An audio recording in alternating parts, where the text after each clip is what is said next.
ये बार बार कहा जा रहा है कि विपक्ष बहस नहीं चाहता है। विपक्ष बहस से भाग रहा है।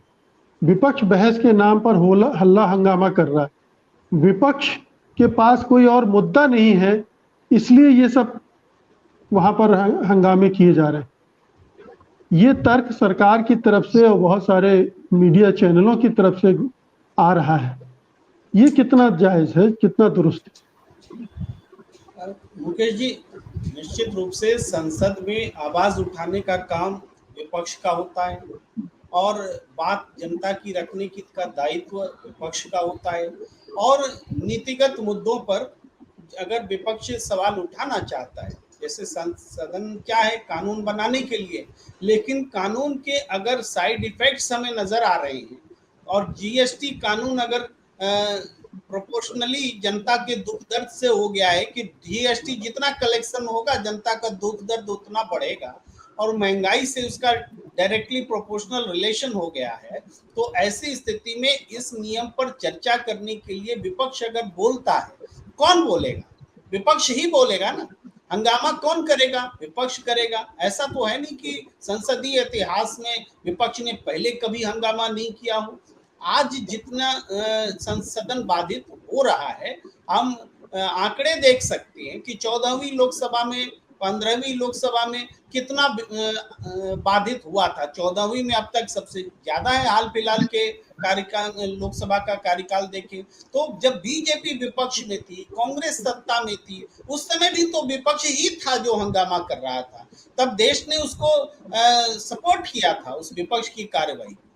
सत्ता हमेशा सत्ता की शिकायत रहती है, लेकिन यह शिकायत इस हद तक नहीं जाना चाहिए कि विपक्ष के इस आचरण को ही बदल दिया जाए।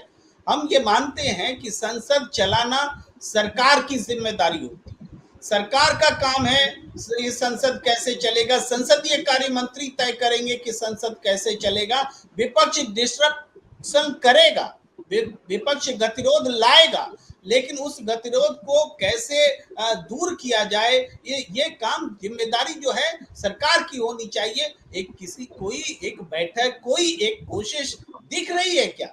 हमें नहीं लगता अभी तक कोई ऐसी कोशिश नहीं दिखी है कि आइए एक बैठक करते हैं, जो दिक्कत है, जो आपकी शिकायत है, हम उसको सदन से बाहर भी बैठ करके सोल्व करने की कोशिश करते हैं। ये कोशिश नहीं की गई है। तो ये कोशिश तो पहले की जाती रही थी, जब विपक्ष बहुत विरोध पर होता था, उसको मनाया जाता था। मेरा कहने का अगर बोलचाल की भाषा में मतलब है तो वो ये कि आपको पैर पकड़ना हो तो पैर पकड़िए, हाथ जोड़ना हो तो हाथ जोड़िए, गिड़गिड़ाना हो तो गिड़गिड़ाइए, लेकिन आपकी जिम्मेदारी है कि विपक्ष सदन को चलने के लिए विपक्ष को मनाए।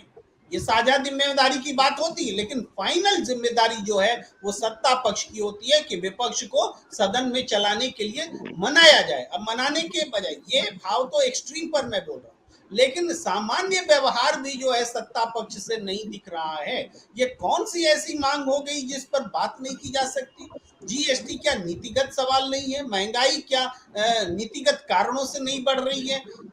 ये इन चीजों पर अगर संसद चर्चा करने के लिए तैयार नहीं है तो संसद किस लिए है? ये बड़ा सवाल है।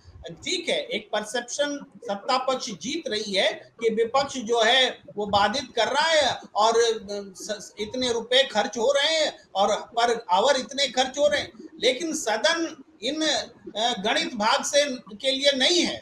सदन, हम याद दिलाना चाहेंगे, बहुत अक्सर लोग याद दिलाते हैं, अरुण जेटली जी के स्टेटमेंट को याद दिलाते हैं, सुषमा जी के स्टेटमेंट को याद दिलाते हैं, जिन्होंने कहा था कि बाइकआउट करना भी संसदीय प्रक्रिया का हिस्सा है।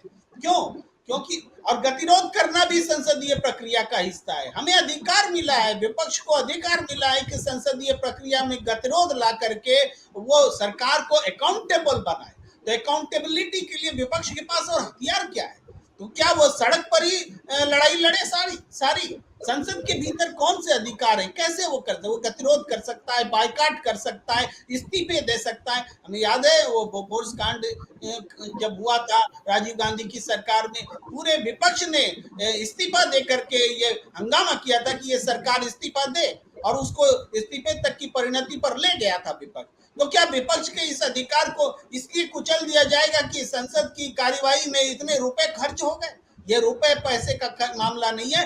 अगर विपक्ष ने अपना कर्तव्य नहीं निभाया तो जो देश को कीमत चुकानी होगी वो इन जो रुपयों जिसका हम गणित लगाते हैं इनसे बहुत ऊंची कीमत है जो हमको देश जी को चुकानी पड़ेगी अगर विपक्ष ने अपना ये इस दायित्व का निर्वहन नहीं किया। जी।